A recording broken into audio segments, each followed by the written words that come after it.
يا دعاء، يا دعاء. ايوه يا ماما. تعالي يا بنتي خشي معايا يا بنتي، انا جايبه لك فاكهه وجايبه لك خضار حلو، اغسلي لك حاجه وتعالي كليها. جايبه لك خس، قومي خدي لك معلقه عسل نحل من اللي انا جايباه. قوي مناعتك، انتي مش شايفه الامراض بقت منتشره ازاي، وكل الناس تعبانه وكل الناس عيانه، كبير وصغير يا بنتي. يا بنتي قومي، انتي كبيره، مش لازم كل شويه افكرك تقومي تخلي بالك على صحتك وتاخدي. طب قومي يا ستي كلي لك حبة مكسرات. يا ماما يا ماما، كل شوية يا ماما تقولي لي قومي. يا ماما 100 مرة اقول لك انا ما بحبش العسل.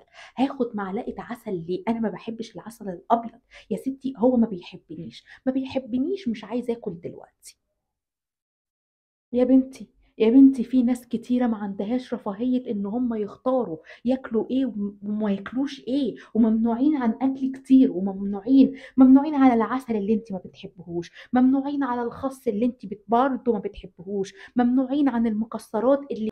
حاضر حاضر، هبقى اقوم. مجبورين؟ يعني ايه مجبورين اصلا يا ماما؟ مجبورين ازاي يعني؟ مش فاهماكي.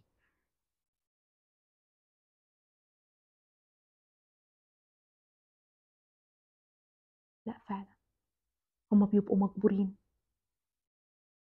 مجبورين كده.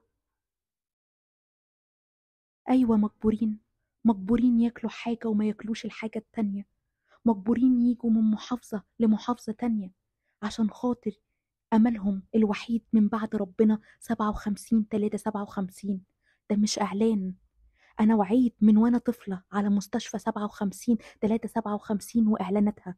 ما ينفعش الصرح العظيم ده ينتهي كده، ما ينفعش أطفالنا يتعذبوا.